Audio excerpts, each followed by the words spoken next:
everyone. Today I discuss the remaining portion of this chapter, property of the bulk matter. आज का हमारा topic रहेगा chapter number 6 से property of bulk matter. Means आपके जो ठोस हैं, जो सॉलिड्स हैं, ठोस पदार्थों के जो गुण हैं, प्रॉपर्टी हैं, उसका जो रिमेनिंग पोर्शन है आज हम उसको डिस्कस करेंगे। और इस चैप्टर से हमने जो लास्ट सेशन में आपको बताया था, टर्म्स थी हमारे पास स्ट्रेस और टाइप्स ऑफ द स्ट्रेस, और इसके बारे में हमें डिस्कस करना है आज के इस सेशन में। क्लियर है? बट इससे पहले हमने आपको जो 2 सेशन में इलास्टिसिटी, उसके टाइप्स और उसके बारे में बताया था। प्रत्यास्थता क्या होती है, प्रत्यास्थता के प्रकार, और उसके बाद हमने आपको बताया था प्रतिबल। क्लियर है? तो आज हम डिस्कस करेंगे स्ट्रेस, स्ट्रेस के टाइप्स और इसकी कंप्लीट एग्जांपल्स के थ्रू इनको हम सोल्व आउट करेंगे। क्लियर? तो ये शॉर्ट क्वेश्चन के लिए एग्जाम में पुटअप होंगे। क्लियर है? तो आइए देखते हैं आज का इंपॉर्टेंट टॉपिक है शॉर्ट क्वेश्चन के लिए स्ट्रेस मीन्स प्रतिबल। तो जैसे हमने लास्ट सेशन में बताया था, स्ट्रेस मीन्स एक प्रकार का ये इंटरनल रिस्टोरिंग फोर्स है जो बॉडी के ऊपर apply external force means deforming force के अगेंस्ट क्या करता है, ये वर्क करता है।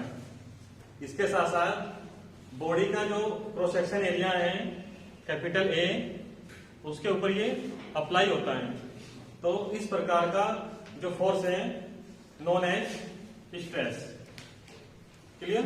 तो जो प्रतिबल है, प्रतिबल को हम जब डिफाइन करेंगे, किसी भी वस्तु या कोई बॉडी हमारे पास है, किसी वस्तु या किसी बॉडी के ऊपर एक बाह्य बल या डिफॉर्मिंग फोर्स जिसको हम बोलते हैं, और इसको हम बोलते हैं विरूपक बल। ठीक है? तो जब भी किसी वस्तु के ऊपर हम कोई विरूपक बल या बाह्य बल लगाते हैं, तो उस वस्तु के पास एक इंटरनल रिस्टोरिंग फोर्स होता है जिसको हम आंतरिक प्रतिक्रिया बल कहते हैं। तो ये जो दोनों बल हैं, इंटरनल रिस्टोरिंग फोर्स और डिफॉर्मिंग फोर्स, ये दोनों फोर्स एक दूसरे के अपोज करेंगे, है ना, एक दूसरे का विरोध करेंगे। और ये दोनों फोर्स इंटरनल रिस्टोरिंग फोर्स के जो कंडीशन है वो उस वस्तु के क्रॉस सेक्शन एरिया के कोरोस्पोंडिंग अप्लाई होगा। मीन्स जो आंतरिक प्रतिक्रिया बल है उस वस्तु के द्वारा लगाया गया, वो उस वस्तु के अनुप्रस्थ काट क्षेत्रफल के सापेक्ष कार्यरत होता है। तो इस प्रकार का जो बल है वो कहलाएगा प्रतिबल। क्लियर है? ध्यान देना, मैंने 2 टाइप के यहाँ पे फोर्स बताए आपको। सपोज दैट ये कोई बॉडी है और इस बॉडी पे मैंने डिफॉर्मिंग फोर्स अप्लाई किया। डिफॉर्मिंग मीन्स एक्सटर्नल फोर्स, बाह्य बल वो मैं लगाऊंगा इस बॉडी के ऊपर। ठीक है? और इंटरनल रिस्टोरिंग फोर्स, आंतरिक प्रतिक्रिया बल, ये बॉडी लगाएगी। ठीक है ना, मेरे एक्सटर्नल फोर्स के अगेंस्ट। क्लियर है ना? तो बाह्य बल मैं लगाऊंगा इस बॉडी के ऊपर, तो ये भी इसके सापेक्ष एक आंतरिक प्रतिक्रिया बल लगाएगी। ठीक है ना, जिससे आपकी जो उंगली है वो थोड़ी दब जाएंगी। क्लियर है ना? तो ये जितना एरिया कवर करेगा हमारी फिंगर, हम जिस सपोज दैट में फोर्स लगा रहा हूं, ठीक है, तो फोर्स लगाने के साथ साथ मेरी जो फिंगर है वो प्रेस हो रही है अंदर से। क्यों? क्योंकि ये बॉडी मेरी फिंगर के ऊपर इंटरनल रिस्टोरिंग फोर्स अप्लाई करा रही है ना, आंतरिक प्रतिक्रिया बल लगा रही है। किसके अगेंस्ट? बाह्य बल या डिफॉर्मिंग फोर्स के अगेंस्ट। इसके साथ साथ इसका जो क्रॉस सेक्शन एरिया है वो ठीक इक्वल है, जितना मैंने बाह्य बल लगाया है वो क्रॉस सेक्शन एरिया जितना कवर हो रहा है उतना ही बॉडी भी उसको कवर कर रही है। ठीक है। तो ध्यान रखना इसमें क्रॉस सेक्शन एरिया कॉमन रहना है, ठीक है। तो बॉडी के द्वारा इंटरनल रिस्टोरिंग फोर्स, आंतरिक प्रतिक्रिया बल किसके अगेंस्ट कार्य कर रहा है? बाह्य बल के विरुद्ध कार्य कर रहा है, ठीक है। और ये उस क्रॉस सेक्शन एरिया के सापेक्ष भी अप्लाई हो रहा है, ठीक है। तो इस प्रकार का जो बल है वो कहलाएगा प्रतिबल, ठीक है। इसको हम कहेंगे स्ट्रेस। मैंने आपको लास्ट सेशन में बताया था, सिंपल मीनिंग थी this internal restoring force of the body per unit cross section area of the body is known as the stress, ठीक है। किसी वस्तु का या किसी वस्तु के द्वारा लगाया गया आंतरिक प्रतिक्रिया बल उस वस्तु के अनुप्रस्थ काट क्षेत्रफल के सापेक्ष कार्यरत बल ही प्रतिबल कहलाता है। क्लियर? एग्जाम्पल में हम कोई भी बॉडी मान लेंगे, सपोज दैट ये मार्कर ये बॉडी है, ये व्हाइट बोर्ड ये बॉडी है, स्टोन बॉडी है, ठीक है, ये टेबल बॉडी है, ठीक है। तो इस प्रकार एग्जाम्पल में आप इलास्टिसिटी के सारे एग्जाम्पल दे सकते हो, ठीक है ना। परफेक्टली इलास्टिक बॉडी के जो भी एग्जाम्पल हैं, परफेक्टली प्लास्टिक बॉडी के और इनइलास्टिक बॉडी के। पूर्णतः प्रत्यास्थ वस्तुओं के जो एग्जाम्पल हैं, पूर्णतः सुगठ्य वस्तु के एग्जाम्पल और अप्रत्यास्थ वस्तुओं के एग्जाम्पल भी आप इस टॉपिक में दे सकते हैं। क्लियर है? तो मीनिंग मैंने आपको बताया था और इसका एग्जाम्पल भी मैंने आपको ये डिस्कस किया था लास्ट सेशन में। तो आज का जो हमारा टॉपिक है जो रिलेट करेगा इस स्ट्रेस की डेफिनेशन से, वो रहेगा टाइप्स ऑफ द स्ट्रेस, प्रतिबल के प्रकार। प्रतिबल के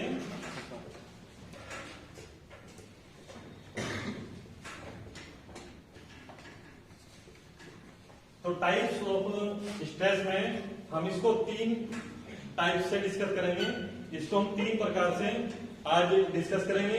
तो नंबर 1 है नॉर्मल स्ट्रेस, इसको हम बोलते हैं अभिलंब प्रतिबल। अभिलंब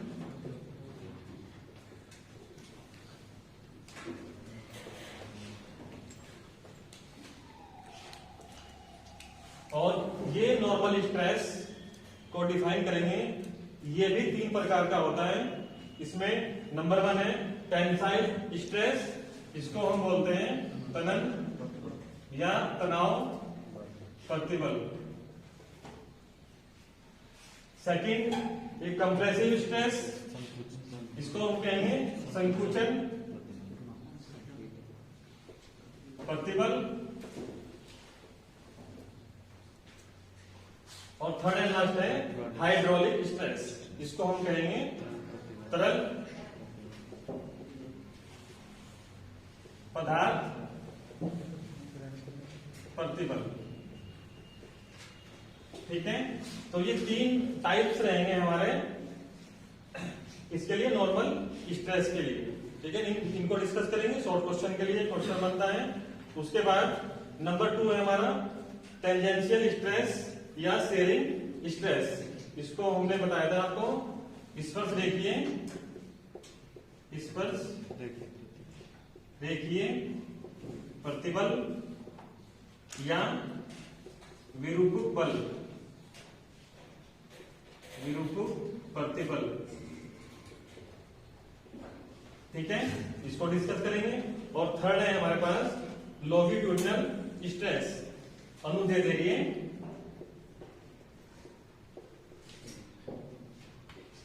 प्रतिबल। तो ये जो टॉपिक है हमारा स्ट्रेस, अगर पूछेगा एग्जाम में तो आपको स्ट्रेस का मीनिंग बताना है, मीन्स डिफाइन करना है स्ट्रेस को विद प्रॉपर एग्जांपल। अगर वो कहेगा कि टाइप्स ऑफ द स्ट्रेस है ना, डिस्क्राइब विद एग्जांपल्स, प्रतिबल के प्रकार बताओ और उनको एग्जांपल के थ्रू आप क्या करो, एक्सप्लेन करो, ठीक है। तो तब आपको ये टॉपिक पता होना चाहिए। क्लियर है? तो हम डिस्कस करेंगे। नंबर 1 है इसमें नॉर्मल स्ट्रेस अभिलंब प्रतिबल। तो नॉर्मल मीन्स आपको पता है, एक जनरल लैंग्वेज में नॉर्मल मीन्स सामान्य, ठीक है। तो एक ऐसी कंडीशन है, किसी भी बॉडी की बात होगी यहाँ पे, और ये चीज आप ध्यान रखना, इस टॉपिक करने के लिए एक तो बॉडी होगी और दो फोर्स होंगे, इंटरनल रिस्टोरिंग फोर्स और डिफॉर्मिंग फोर्स, जिसको हम बोलते हैं एक्सटर्नल फोर्स। ठीक है, तो ये टॉपिक करने से पहले आप तीन चीजें ध्यान रखना, बॉडी, उसका क्रॉस सेक्शन एरिया, आंतरिक प्रतिक्रिया बल और बाह्य बल, जिसको हम बोलते हैं विरूपक बल। ठीक है, और वस्तु का क्षेत्रफल। क्लियर है, तो तीन चीज आपको ध्यान रखनी है। 3 फंक्शंस अगर आपके फिंगर पे है तो आपका टॉपिक इजी बन जाएगा। क्लियर है, तो मैं बताऊंगा नॉर्मल स्ट्रेस। तो नॉर्मल में मैंने आपको बताया है कि सामान्य कंडीशन है, एक जनरल कंडीशन है, और कोई बॉडी मेरे पास है, सपोज दैट ये मार्कर बॉडी है और इस बॉडी का कोई क्रॉस सेक्शन एरिया है। ठीक है, पहले ये फिक्स था, लेकिन अब नॉर्मल में मैंने इस पूरे एरिया को क्या कंडीशन दी कि इस पूरे क्रॉस सेक्शन एरिया के अगेंस्ट जो एक्सटर्नल फोर्स में लगाऊंगा, है ना, अपनी फिंगर से, तो वो सभी पॉइंट पे इक्वल और अपोजिट परपेंडिकुलर वर्क करेगा। मींस मैंने कोई बल लगाया तो ये मेरी फिंगर्स है, मैंने ये इसके ऊपर बल लगाया। ठीक है, तो इधर से मैंने ये बल लगाया, इसका जो पूरा क्रॉस सेक्शन एरिया है, उस पूरे क्रॉस सेक्शन एरिया पे जितना भी बल लगेगा वो उसकी अभिलंबत होगा, परपेंडिकुलर होगा। इसके साथ साथ वो इस क्रॉस सेक्शन एरिया के कोरोस्पोंडिंग सभी बिंदु पे एक समान कार्यरत होगा। ठीक है, जैसे ये बोर्ड है, ठीक है, व्हाइट बोर्ड है, और मैंने ये कहा कि ये इसका पूरा क्रॉस सेक्शन एरिया है, कंप्लीट कैपिटल है, और मैंने जो फोर्स है वो इस पॉइंट पे लगाया है। ठीक है, और इस पे नहीं लगाया है, तो ये नॉर्मल स्ट्रेस में काउंट नहीं होगा। कब होगा? जब मैंने उतना ही फोर्स यहाँ पे अप्लाई किया है, उतना ही यहाँ पे किया है, उतना ही इस पॉइंट पे किया है, और इसका जितना भी क्रॉस सेक्शन एरिया है मैंने उस क्रॉस सेक्शन एरिया को एक इक्वल पार्ट में बनाया।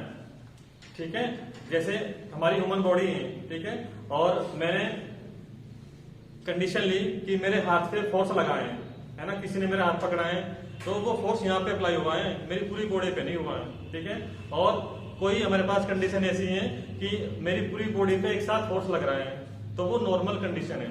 क्या है? नॉर्मल। परपेंडिकुलर भी होनी है, ठीक है, और नॉर्मल भी होनी है। मतलब मुझे फील होना चाहिए कि हाँ मेरी पूरी बॉडी पे मेरे पूरे क्रॉस सेक्शन एरिया लगने वाला जो फोर्स है वो नॉर्मल है। ठीक है, तो टॉपिक आपका इजी बन जाएगा।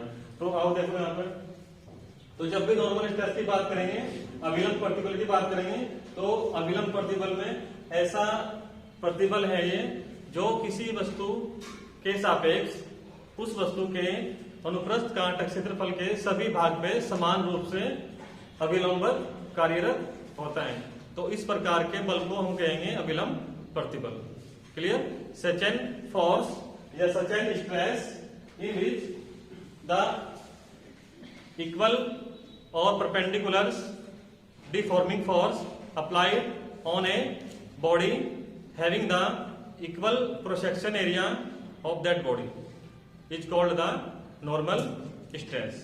क्लियर? तो अभिलंब प्रतिबल में बिल्कुल भी आपको कंफ्यूज नहीं होना। इसमें आपको ध्यान देना है कि समान रूप से उस वस्तु के अनुप्रस्थ कांट क्षेत्रफल के सापेक्ष एक बाह्य बल आरोपित हो रहा है और वो बल उस वस्तु के लंबवत भी कार्यरत है, तो ऐसा बल कहलाएगा अभिलंब प्रतिबल। क्लियर है? एग्जाम्पल के लिए आप मार्कर या सेल्फ की बॉडी या व्हाइट बोर्ड या व्हाट एवर, ठीक है, सिंपली आपको ये डिफाइन करना है विद एग्जाम्पल। राइट है? तो उसके बाद नॉर्मल स्ट्रेस, ये 3 टाइप से स्प्लिट है, ये 3 प्रकार से डिवाइड है। ये भी अलग से एग्जाम में पुटअप होता है। नंबर 1 है टेंसाइल स्ट्रेस, इसको हम कहेंगे तनन प्रतिबल। नंबर 2 है कंप्रेसिव स्ट्रेस, इसको हम कहेंगे संकुचन प्रतिबल। नंबर 3 है हाइड्रोलिक स्ट्रेस, इसको हम कहेंगे तरल प्रतिबल। ठीक है, तो डिस्कस करते हैं। नंबर 1 टेंसाइल स्ट्रेस, तनन प्रतिबल। तो जैसा कि टॉपिक से क्लियर है, टेंसाइल तनाव है ना, टेंशन है।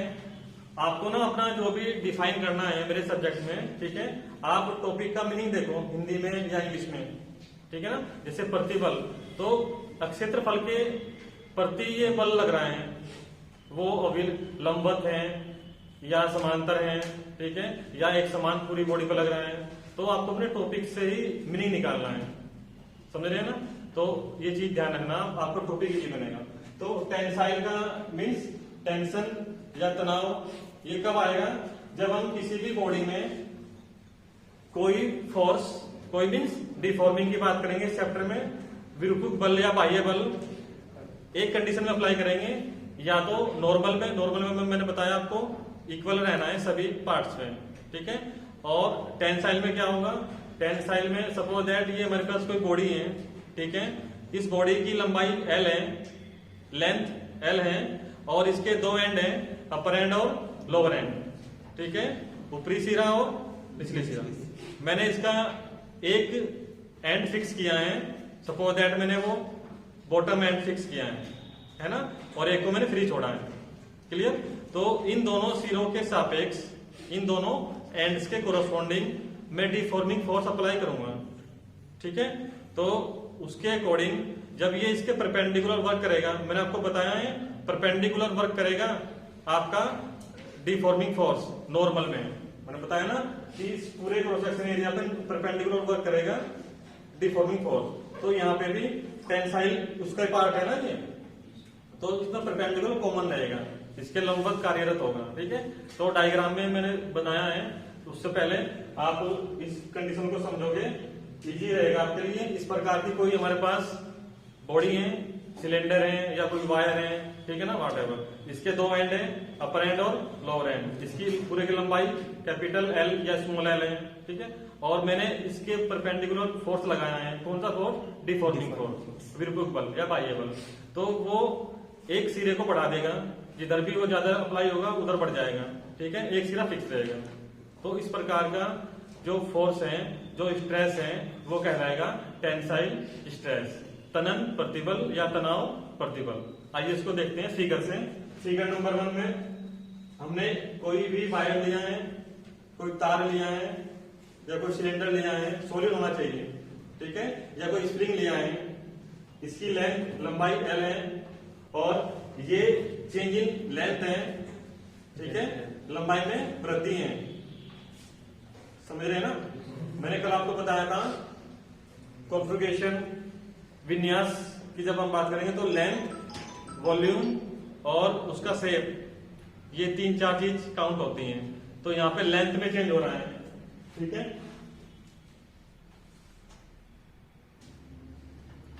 टेंसाइल के लिए हमने ये फिगर बनाया है, इसमें लेंथ में चेंज हो रहा है, ठीक है।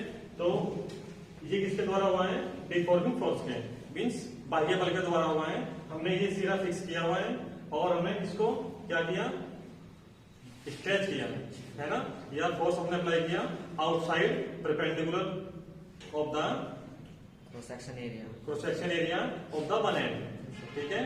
किसी भी तार या सिलेंडर के जो एक सिरा है उसके लंबवत हमने एक बल, विरूपक बल लगाया और इसके लंबाई में हमने वृद्धि को ज्ञात किया, ठीक है। और जब भी विन्यास, लंबाई, आयतन, आकृति, जब भी इसमें परिवर्तन आता है तो आप कहोगे कि हाँ ये बॉडी डिफॉर्म है, विरूपक वस्तु में, ठीक है। तो ये पहला केस हमारा क्लियर किससे होगा, टेंसाइल, क्लियर है ना।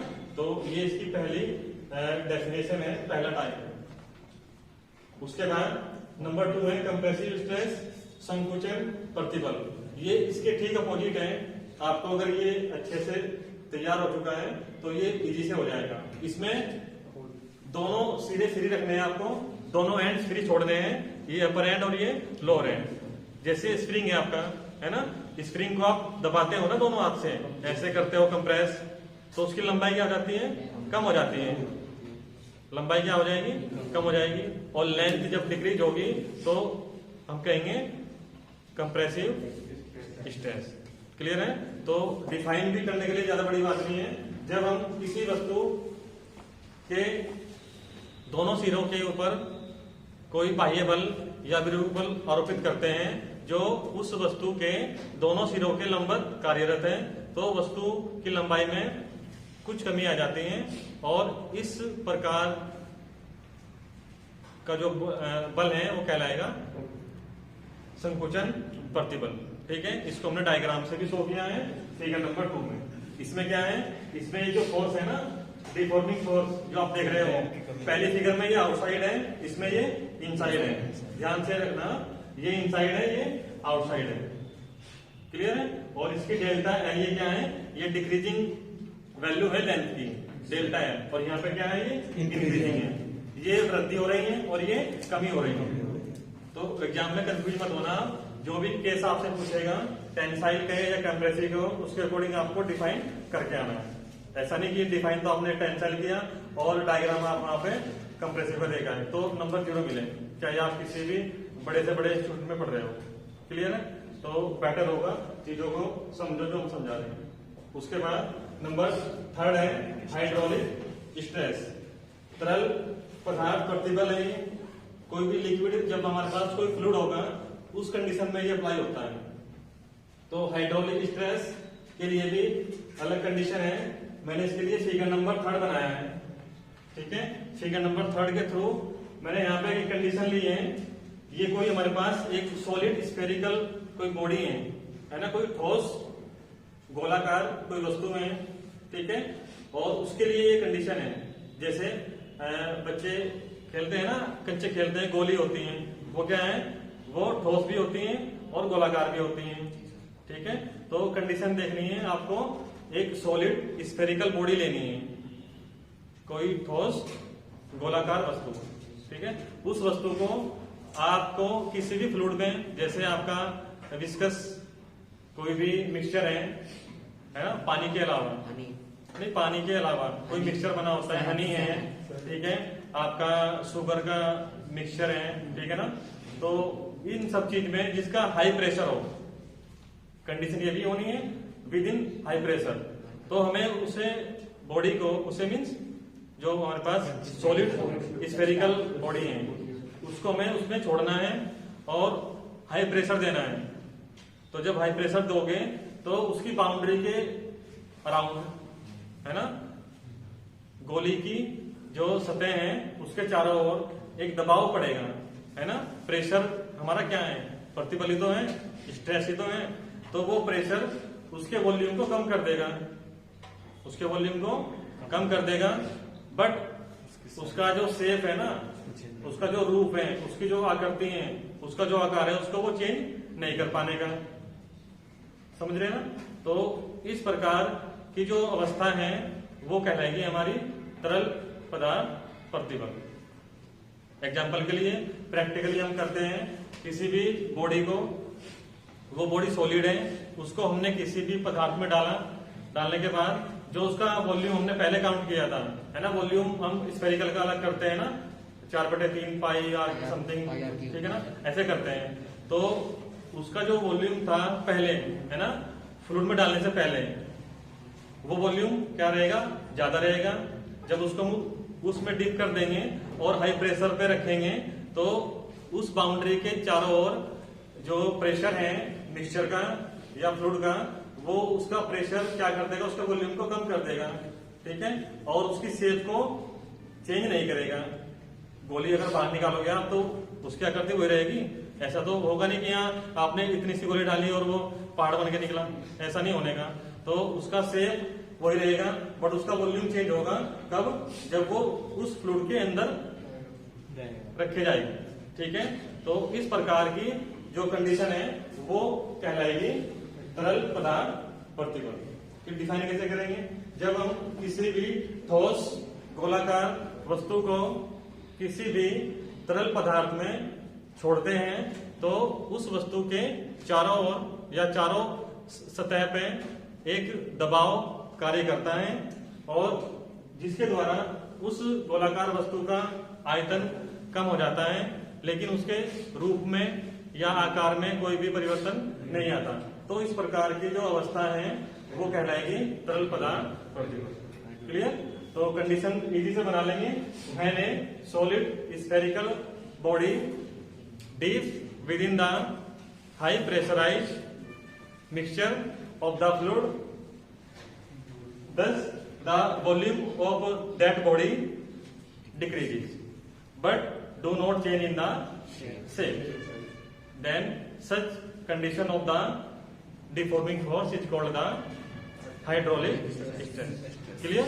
इसको फिगर से भी हम बता दें, ठीक है ना। फिगर और एग्जांपल आप बना लोगे अपने अकॉर्डिंग। तो ये 3 प्रकार मैंने आपको बताए हैं। इसमें आप स्प्रिंग ले लो या तार ले लो, वायर ले लो, ठीक है। इसमें आप गोली ले लो कोई भी, ठीक है। इस प्रकार उसके बाद हमारा नेक्स्ट है नंबर 2 टेंजेंशियल स्ट्रेस और शेयरिंग स्ट्रेस। इसको हम कहेंगे स्पर्श रेखीय प्रतिबल या विरूपक प्रतिबल। तो ये इजी बन जाएगा। स्पर्श मतलब कोई बल है, डिफॉर्मिंग फोर्स है, अब वो एक सरफेस पे वर्क करेगा, परपेंडिकुलर नहीं करेगा, एक सरफेस पे एक लीनियर फॉर्म में काम करेगा, है ना। जैसे ये मेरा हाथ है, ठीक है। अब इस पे जो फोर्स है ना वो परपेंडिकुलर काम नहीं करेगा, वो इसकी लीनियर वर्क में काम करेगा, है ना, एक रेखीय अवस्था में काम करेगा, ठीक है। और उस प्रकार का जो बल है वो कहलाएगा हमारा स्पर्श रेखीय प्रतिबल। लेकिन इसमें वॉल्यूम आपका चेंज नहीं होगा, इस बार शेप चेंज होगी। ध्यान रखना, कॉमन ये डिफरेंस है। पहले में वॉल्यूम चेंज हुआ था, शेप चेंज नहीं हुई थी।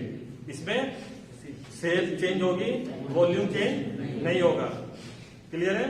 तो इसके लिए कंडीशन डायग्राम से इजी पड़ेगी। ये मेरे पास कोई इस प्रकार की स्ट्रक्चर है ना, बॉडी है, सॉलिड बॉडी है। और जैसे आप बच्चे खेलते हैं ना, क्यूबिकल फॉर्म से खेलते हैं, है ना, कलर्ड वाली जो गेम होती है, उसका निचले वाला लोअर एंड मैंने फिक्स कर दिया और अपर जो एंड है उसमें मैं फोर्स लगा रहा हूं, डिफॉर्मिंग फोर्स, और वो भी उसके एक सरफेस पे लीनियर फॉर्म में, नॉट ए परपेंडिकुलर, ठीक है। तो उसकी सतह के सापेक्ष मैं कुछ विरूपक बल या बाह्य बल लगा रहा हूं। वो बल उसकी शेप को चेंज करेगा, वॉल्यूम को नहीं करेगा। तो उस प्रकार की अवस्था कहलाएगी टेंजेंशियल और या शेयरिंग स्ट्रेस। क्लियर? तो डिफाइन करने के लिए मैंने फिगर नंबर 1 भी, सॉरी फिगर नंबर 4 बनाया है। ये जो निचला सिरा है ये फिक्स कर दिया मैंने, है ना, इसको मैंने स्थिर कर दिया। और जो अपर एंड है, इसकी जो ऊपरी वाली सतह है उस पे मैंने ये डायरेक्शन दी है ना, ये फोर्स है। कौन सा फोर्स है? ये डिफॉर्मिंग फोर्स। ये मैंने इस पे अप्लाई किया, ठीक है। तो इसकी जो शेप है ना, आकृति बदल जाएगी। भैया आपका जैसे इसको छोड़ो, आप सिलेंडर है ये मान लो आप, ठीक है। और मैंने इसका ये सिरा तो फिक्स कर दिया, तो मैंने फोर्स यहाँ पे लगाया है, ठीक है। तो ये थोड़ा बाहर आ जाएगा या थोड़ा अंदर चला जाएगा, तो इसकी शेप चेंज हुई है, इसका वॉल्यूम चेंज नहीं हुआ। क्लियर है? तो इस प्रकार जब भी कंडीशन बनेगी तो वो कहलाएगा हमारा स्पर्श रेखीय प्रतिबल या विरूपक प्रतिबल, ठीक है। इसके लिए कंडीशन लेनी है, जब भी कोई वस्तु होगी और उस वस्तु के लिए उस वस्तु के पृष्ठ सतह के स्पर्श रेखीय करता हुआ कोई बाह्य बल है जो उस पृष्ठ के क्षेत्रफल के सापेक्ष कार्य करेगा, जिसके द्वारा वस्तु का आयतन परिवर्तित नहीं होगा लेकिन उसका रूप या आकार वो परिवर्तित हो जाएगा। तो इस प्रकार की अवस्था कहलाएगी स्पर्श रेखीय प्रतिबल, ठीक है ना। Such an body in which the deforming force is applied corresponding to the upper surface या one surface of the body as a linear form, then the volume do not change but change in the shape of the body. That's called tangential stress. Clear? Example दे देंगे, कोई भी solid घन है ना, cube है या whatever, ठीक है। उसके बाद इसका फॉर्मूला अगर बनाएंगे तो फॉर्मूला प्रेशर है तो, है ना, वो सेम रहेगा, प्रेशर P इक्वल F/A, ठीक है, F/A। और इसको हमने कर लिया था स्ट्रेस के लिए, तो ये सारा पार्ट स्ट्रेस का ही है ना, तो सेम फॉर्मूला रहेगा और सेम इसका रहेगा यूनिट्स और सेम इसका डायमेंशनल फॉर्मूला, मात्रा और विमा भी सेम रहेगा। उसके बाद लास्ट है हमारा केस नंबर 3, लोंगिट्यूडिनल स्ट्रेस, अनुदैर्ध्य प्रतिबल। तो इसमें आपको कुछ नहीं करना, ये अनुदैर्ध्य प्रतिबल है, इसमें जो कंडीशन होगी वो परपेंडिकुलरली होगी, पृष्ठ के वस्तु का जो क्षेत्रफल है उसके परपेंडिकुलर ही होगी, उसके लंबवत कार्य करेगा। लेकिन उसके साथ साथ ये उस अवस्था में काम करेगा जैसे हमारा ये केस था टेंसाइल वाला, ये भी लंबवत है ना, और ये उस वस्तु की लंबाई में वृद्धि करेगा, ठीक है, या उसकी त्रिज्या में वृद्धि करेगा। तो इस प्रकार का जो बल है वो कहलाएगा अनुदैर्ध्य प्रतिबल, ठीक है। तो ये डिफाइन आपका इजी से हो जाएगा। बस आपको तो नॉर्मल स्ट्रेस ध्यान रखना है और टेंजेंशियल। नॉर्मल में समान रूप से लंबवत बल आरोपित होता है और टेंजेंशियल में किसी एक पृष्ठ के सापेक्ष स्पर्श रेखीय अवस्था में लगता है, ठीक है। और ये हमारा जो लॉन्गिट्यूडिनल है इसमें भी परपेंडिकुलर रहेगा, है ना, उसके सरफेस के अगेंस्ट, ठीक है। तो इसके लिए कंडीशन दी, सपोज दैट मेरे पास ये कोई सिलेंडर है, इसका लेंथ L है और इसका रेडियस R है, ठीक है। तो अब मेरे पास कंडीशन बनी P बराबर F/A।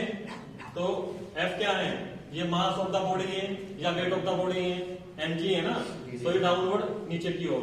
तो F को मैंने क्या लिया है, mg लिया है, और क्रॉस सेक्शन एरिया निकाला है मैंने, है ना। इसका जो ये वाला है ना सरफेस है, ये क्या सर्किल है ना, तो इसका क्या होगा पाई आर स्क्वायर, ठीक है। तो ये हो जाएगा पाई आर स्क्वायर, क्लियर है। तो ये required formula as a numerical भी हमें लेके चलना है। अगर न्यूमेरिकल प्रॉब्लम बनती है और वो मास देगा बॉडी का, ठीक है, उसका रेडियस देगा, है ना, तो उससे हम क्या निकाल लेंगे, स्ट्रेस निकाल लेंगे, क्लियर है। तो ये तीन आपके स्पेशल केस थे स्ट्रेस के लिए, जो स्पेशल बार बार एग्जाम में आपके कॉम्पिटिटिव एग्जाम में भी आते हैं, आपके मेन एग्जाम के साथ साथ, क्लियर है। तो किसी को कोई प्रॉब्लम इसमें नहीं होनी चाहिए। आप लेक्चर को अगेन एंड अगेन देखना, ठीक है, और फिर अपनी प्रॉब्लम को हमारे सामने पुट करना।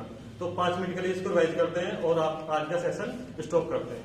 तो सबसे पहले स्ट्रेस में हमने बताया था आपको, ये एक प्रकार का इंटरनल रिस्टोरिंग फोर्स ही होता है, आंतरिक प्रतिक्रिया बल ही होता है जो वस्तु के बाह्य बल के विरुद्ध कार्य करता है, और ये बल कहलाएगा आपका स्ट्रेस, जो एकांक क्षेत्रफल पर भी कार्य करता है। फॉर्मूला सिंपल था हमारा, P बराबर F/A, ठीक है, ये फॉर्मूला था। इसका यूनिट मैंने बताया था आपको, इसका मात्रक क्या था, MKS SI सिस्टम में लिया था न्यूटन पर मीटर स्क्वायर, या इसको ही मैंने कहा था पास्कल, है ना, ये न्यूटन अपॉन मीटर स्क्वायर था या पास्कल। और CGS में लिया था हमने ये डाइन अपॉन सेंटीमीटर स्क्वायर, ठीक है। उसके बाद मैंने बताया था डायमेंशन फॉर्मूला, तो फॉर्मूला हो जाएगा M(L-1)(D-2). अच्छे से ये कर लेना, ठीक है। उसके बाद मैंने इसके एग्जांपल बताए थे, परफेक्टली इलास्टिक, परफेक्टली इलास्टिक और इलास्टिक, तीनों के आ जाएंगे। टाइप्स मैंने अभी बताया आपको, 3 प्रकार का होगा, नॉर्मल स्ट्रेस, आपका टेंजेंशियल स्ट्रेस और लॉन्गिट्यूडिनल स्ट्रेस, ठीक है। अभिलंब प्रतिबल, स्पर्श रेखीय प्रतिबल और अनुदैर्ध्य प्रतिबल। और ये नॉर्मल स्ट्रेस मैंने बताया है, इसमें सभी पार्ट्स पे उस बॉडी के क्रॉस सेक्शन एरिया के अगेंस्ट समान अवस्था में एक बल कार्य करेगा, बाह्य बल कार्य करेगा, उसको हम कहेंगे अभिलंब प्रतिबल, है ना। तो ध्यान रखना है इसके लिए। आप कोई भी एग्जांपल ले सकते हो, आपका व्हाइट बोर्ड है या मेज है या मार्कर, कुछ भी। इसके अलावा ये 3 प्रकार का बताया, टेंसाइल, कंप्रेसिव और हाइड्रोलिक। टेंसाइल में परपेंडिकुलर रहेगा, इसके दोनों एंड्स के अगेंस्ट डायग्राम में बनाया है, ये इसका लेंथ चेंज कर देगा, है ना, इसको एक्सटेंड कर देगा, ये कहलाएगा टेंसाइल। सेकंड में कंप्रेसिव, इसका अपोजिट है, इसमें ये इस बार इनसाइड लगेगा, है ना, तो डिफॉर्मिंग फोर्स दोनों एंड्स के अगेंस्ट लगेगा इनसाइड। एग्जांपल दे दोगे आप, स्प्रिंग दे देना, है ना, स्प्रिंग रोड दे देना, ये दोनों एग्जांपल बन जाएंगे। डायग्राम भी देना आपको, ठीक है, इस टॉपिक में। और हाइड्रोलिक स्ट्रेस में तो मैंने आपको बताया है, इसमें उस बॉडी का वॉल्यूम कम होता है और शेप चेंज नहीं होगा, तो ये हाइड्रोलिक कहलाएगा। डिफाइन आप अपने वर्ड में करना, ना कि रटना, ठीक है। जैसे मैंने आपको डीपली बताया है टॉपिक, विद फिगर आपको समझाया है, उसके अकॉर्डिंग आप अपने डेफिनेशन को लिखना, डायग्राम बनाना। एग्जाम्पल में कोई भी ठोस गोली है ना, वो दे देना। टेंजेंशियल स्ट्रेस में सिंपली कोई एक सिरा फिक्स करना है, किसी एक पे हमें फोर्स लगाना है, डिफॉर्मिंग फोर्स, और उसको मैंने फिगर नंबर 1 में फॉर्म में शो किया है। ठीक है, इसमें भी कोई आप एग्जांपल दे देना, कोई सॉलिड घन है ना, इस प्रकार से आप दे देना। और फॉर्मूला यही रहेगा सभी में, P बराबर F/N है, ये कॉमन रहेगा सभी में। जब आप इसको डिस्क्राइब करोगे, नोट्स बनाओगे, तो सभी में फॉर्मूला यही लिखना सभी के लिए, टेंसाइल के लिए, कंप्रेसिव के लिए, हाइड्रोलिक के लिए, क्योंकि ये स्ट्रेस ही तो है। ठीक है, और लास्ट में क्या है हमारा लॉन्गिट्यूडनल स्ट्रेस, इसमें भी परपेंडिकुलर रहेगा और क्रॉस सेक्शन एरिया के कोरस्पॉन्डिंग जो फोर्स लगेगा, डिफॉर्मिंग फोर्स, वो काउंट होगा। क्लियर, फॉर्मूला अगेन वही रहेगा, P बराबर F/N है। बट अगर हम किसी बॉडी को ले रहे हैं, सपोज दैट हम कोई वायर ले रहे हैं और उस वायर का लेंथ L है और उसका रेडियस, उसके अपर सरफेस का जो ये पार्ट है ना, ये सर्किल बन जाएगा, इसके रेडियस R मान लेंगे। R मानने के बाद हम इसका न्यूमेरिकल अगर कंडीशन को बनानी है, तो इस वायर का वेट mg है, तो वो F की जगह जाएगा, और इसका क्रॉस सेक्शन एरिया πr² है, तो ये न्यूमेरिकल में भी आपका वर्क करेगा। क्लियर, तो ये कंप्लीट टॉपिक मेरी ओर से हो चुका है, और आने वाली प्रॉब्लम को आप हमारे YouTube चैनल पे डिस्कस कर सकते हो। Clear, thanks for today.